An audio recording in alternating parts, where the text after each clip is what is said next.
नमस्कार, स्वागत है आप सभी का कॉर्पोरेट कनेक्शन में और मैं हूं आपके साथ कविता थपलियाल। मेरे साथ है मेरी सहयोगी स्नेही शाह। और स्नेही, अगले आधे घंटे हम दर्शकों को बताएंगे कि कॉर्पोरेट्स किस तरह से अपनी रणनीति आगे बना रही हैं कामकाज को लेकर, कारोबार को लेकर। देश की दिग्गज कंपनियों के मैनेजमेंट के साथ इस शो में बातचीत होती है। अगर आपने भी इन कंपनियों में पैसे लगा रखा है तो आपके लिए बहुत जरूरी है जानना कि कंपनियां अपनी वित्तीय स्थिति, ऑर्डर बुक विस्तार योजना कैसे प्लान कर रही हैं। इसके अलावा एक मार्केट एक्सपर्ट भी हमारे साथ शो में जुड़ते हैं जो कमेंट्री सुनते हैं मैनेजमेंट की, स्टॉक पर आपको सलाह देते हैं, बाजार की चाल पर भी आपको राय देते हैं। शुरुआत करते हैं सबसे पहले बाजार की कुछ बड़ी बातों के साथ, जहां पर हम देख रहे हैं एक दायरे में बाजार घूम रहा है, लेकिन अच्छी बात यह है कि 24,700 के ऊपर अपने आप को टिकाने में कामयाब फिलहाल निफ्टी दिखाई दे रहा है।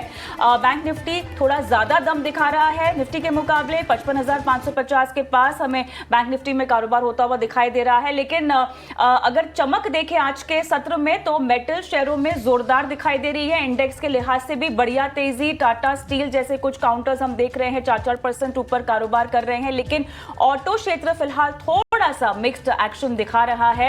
यहां पर हीरो मोटर जैसे कुछ काउंटर्स हैं जो लगभग 2% ऊपर है। रियलिटी क्षेत्र के हिसाब से अगर हम देखें तो यहां पर थोड़ा सा दबाव, कुछ काउंटर जैसे कि आप देखें लोढ़ा और शुभा डेवलपर्स लगभग 2.5% की कमजोरी के साथ कारोबार कर रहे हैं। इंडेक्स भी हम देख रहे हैं लगभग 0.5% यहां पर कमजोर है।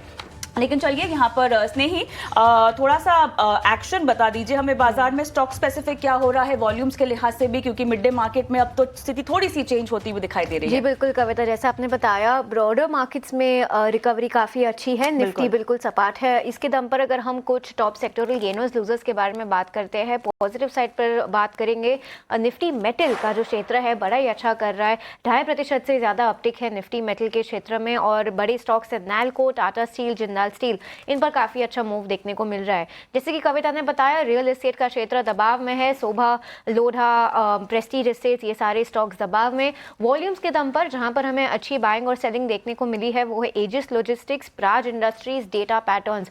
काफ़ी अच्छा मूव इन सारे स्टॉक्स में दिखता हुआ, बहुत अच्छा मूव यहाँ पर। और आखिर में बात करेंगे उस क्षेत्र के बारे में जो भी काफ़ी अच्छा कर रहा है। मेटल के बाद है पीएसयू बैंक्स और Indian bank, Canara bank, PNB, कई सारे प्राइवेट और पब्लिक सेक्टर बैंक से Q2 अपडेट्स भी हमें मिलने लगे हैं। तो इसके दम पर पूरा बैंकिंग क्षेत्र, प्राइवेट और पीएसयूज दोनों फोकस में है कविता। तो ये था 1:30 बजे का वारनवी मार्केट राउंड अप।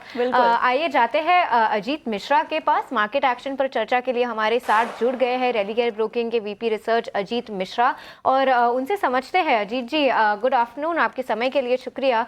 आपका निफ्टी और निफ्टी बैंक का व्यू हमारे दर्शकों को बताइए। ऐसे मार्केट में आपको क्या लगता है, कौन सी दशा में हमारे मार्केट्स अब आगे जाएंगे?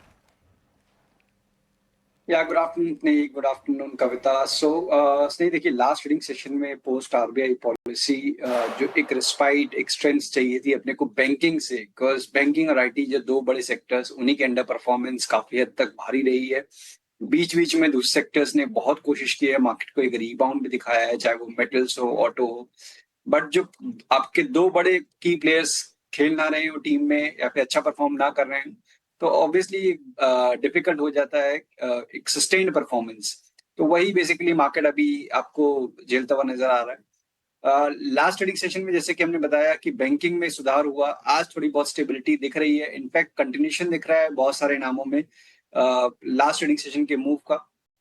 तो अच्छे साइन है, बट जो एक रिकवरी है या एक रीबाउंड है ये कहना थोड़ा सा मुश्किल होगा। मींस क्या ये मूव सस्टेन होगा? तो मेरे हिसाब से 24,900 के ऊपर वेट करना पड़ेगा अपने को। इंडेक्स सस्टेन कर रहा है, निफ्टी सस्टेन करता है, तब जाके ये रिकवरी में तब्दील हो सकता है। ये रिबाउंड की एक स्ट्रेंथ आपको आने वाले दिनों में जाते हुए मिले, जो कि इंडेक्स करीब 25,200, 25,300 तक दोबारा लेके जाए।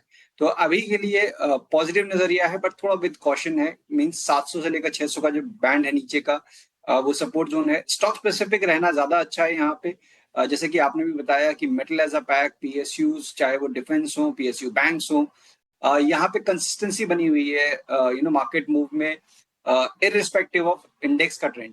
तो वहां पे रहना ज्यादा कंपैरेटिवली बेटर है, इंस्टेड ज्यादा फोकस करें आप इंडेक्स में। बैंकिंग में काफी हद तक रिकवरी आई है, खासतौर से जो प्राइवेट बैंकिंग मेजर जिनकी वजह से हम ये अंडर परफॉर्मेंस झेल रहे थे लास्ट ट्रेडिंग सेशन में, वहां से एक अच्छा रिबाउंड देखने को मिला। जो बड़े दो नाम एचडीएफसी, आईसीआईसीआई, तो यहाँ पे भी एंटिसिपेशन ये है कि ये मूव और स्ट्रेंथन हो सकता है जब भी आप 56,000 के लेवल के ऊपर जाएं। तो बैंकिंग कंपैरेटिवली थोड़ा सा अभी बेटर प्लेस्ड है, बट यहाँ पे भी मेरे हिसाब से थोड़ा सा वेट एंड वॉच करना चाहिए जब तक कि 56,000 के ऊपर नहीं जाते, तब तक कंफर्मेशन नहीं आएगा ट्रेंड रिवर्सल का। राइट, चलिए, तो बाजार की नब्ज तो आपने हमें समझा दी है जीत, और मैं अगला सवाल आपसे पूछूं उससे पहले, क्योंकि आज ईटी नौ स्वदेश की वर्षगांठ है और अब हम अपने 5वें साल में प्रवेश कर रहे हैं, तो बहुत बहुत धन्यवाद एक तो आपका। लगातार इस सफर में आप हमारे साथ जुड़े रहे और दर्शकों का मार्गदर्शन किया और एक भरोसेमंद आवाज बनकर आपने उनको उनके जटिल निवेश के तमाम फैसलों में मार्गदर्शन दिया, तो आपका बहुत बहुत धन्यवाद। और इसी शुभ अवसर पर मैं चाहती हूं कि आप अपने ट्रेडिंग कॉल्स भी कुछ दे दीजिए, अगले 4 साल बेहतरीन रहे हमारे दर्शकों के और निवेशकों के, उस लिहाज से कुछ बताइएगा। कविता, शुक्रिया सबसे पहले तो, और आपको पूरी टीम को बहुत बहुत बधाई। 4 साल हो गए, बेसिकली लग रहा है जैसे कि हमने कल ही शुरुआत की थी।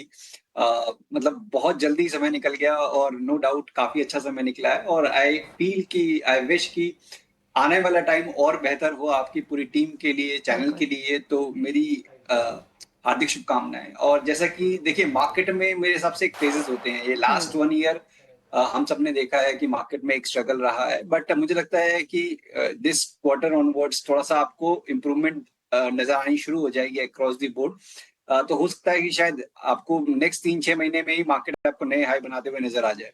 तो ये बेसिस पे जो कि सेक्टर्स अच्छा परफॉर्म कर रहे हैं इररिस्पेक्टिव ऑफ मार्केट की कंडीशन, चाहे वो मेटल्स है, इसमें आप देखेंगे अगर टाटा स्टील काफी लंबे अंडर परफॉर्मेंस, दो सिक्लिकल होते हैं ये, बट यहाँ पे मुझे लगता है कि काफी अच्छी पोटेंशियल दिखती है। जैसे कि आज के सेशन में भी काफी ज्यादा स्ट्रेंथ दिखा रहा है स्टॉक, करीब 174 के पास, तो अपने रिकॉर्ड हाइज के पास आ चुका है। और I will not be surprise कि अगर हम 200 प्लस तक के लेवल्स आने 3 से 6 महीने में देखने को मिल जाए स्टॉक में, तो यहाँ पे एक क्लोजिंग स्टॉप लॉस करीब 150 का रख के आप 210-220 तक के पोजीशनल टारगेट्स के लिए टाटा स्टील को रख सकते हैं। पीएसयू बैंक की स्पेस में से जो काफी लंबे कंसोलिडेशन के बाद हमको निकलता हुआ नजर आ रहा है, एसबीआई ऑलमोस्ट करीब करीब 1.5 साल तक का कंसोलिडेशन झेलने के बाद, और इतना बड़ा नाम आपका बैंकिंग स्पेस में से, और हम एंटिसिपेट कर रहे हैं कि यहाँ से आउट परफॉर्मेंस रह सकती है इसकी, तो इसको भी आप फोकस कर सकते हैं। यहाँ पे करीब 810 के पास का एक स्टॉप लॉस मेंटेन करते हुए करीब 50 पॉइंट का, ऊपर पे करीब 950 से लेकर 1000 तक के टारगेट्स आप मेंटेन कर सकते हैं for next 3 to 6 months. Ajit, आपके समय के लिए और हमारे व्यूअर्स को एक मार्गदर्शन देने के लिए निफ्टी बैंक और आपके स्टॉक स्पेसिफिक रिकमेंडेशंस के लिए बहुत बहुत धन्यवाद। शुक्रिया हमारे साथ जुड़ने के लिए।